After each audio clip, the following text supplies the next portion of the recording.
ಪ್ರಮುಖ ರಾಜಕೀಯ ಪಕ್ಷದಲ್ಲಿ ಗುರುತಿಸಿಕೊಂಡಿದ್ದ ಹಾಗೂ ವ್ಯವಸಾಯ ಸೇವಾ ಸಹಕಾರಿ ಸಂಘದ ನಿರ್ದೇಶಕನಾಗಿದ್ದ ವ್ಯಕ್ತಿಯೊಬ್ಬರ ವಿರುದ್ಧ ಪೋಕ್ಸೋ ಕೇಸ್ ದಾಖಲಾಗಿದೆ. ವಿಟ್ಲ ಪೊಲೀಸ್ ಠಾಣಾ ವ್ಯಾಪ್ತಿಯಲ್ಲಿ ಈ ಪ್ರಕರಣ ನಡೆದಿದ್ದು, ಕೇಸ್ ದಾಖಲಾಗ್ತಾ ಇದ್ದಂತೆ ಆರೋಪಿ ತಲೆಮರೆಸಿಕೊಂಡಿದ್ದಾನೆ.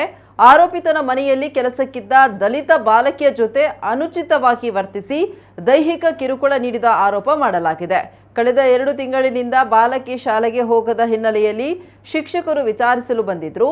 ಈ ವೇಳೆ ಆರೋಗ್ಯ ಸರಿ ಇಲ್ಲ ಅಂತ ಬಾಲಕಿಯ ಭೇಟಿಗೂ ಅವಕಾಶ ನೀಡದೆ ವಾಪಸ್ ಕಳಿಸಿದ್ರು.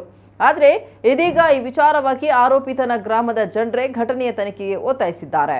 ವಿಟ್ಲ ಪೊಲೀಸ್ ಠಾಣೆಯಲ್ಲಿ ಆರೋಪಿತ ಹೆಸರಿನಲ್ಲಿ ಪೋಕ್ಸೋ ಹಾಗೂ ದಲಿತ ದೌರ್ಜನ್ಯ ಕೇಸು ದಾಖಲಾಗ್ತಾ ಇದ್ದಂತೆ ಆರೋಪಿತ ತಲೆಮರೆಸಿಕೊಂಡಿದ್ದಾನೆ. ಆರೋಪಿತ ಪ್ರಬಲ ರಾಜಕೀಯ ಪಕ್ಷದವನಾಗಿದ್ದು, ಬ್ರಾಹ್ಮಣ ಸಮುದಾಯಕ್ಕೆ ಸೇರಿದವನಾಗಿರುವ ಕಾರಣ ಹಲವಾರು ತಲೆ ತಗ್ಗಿಸುವಂತಾಗಿದೆ.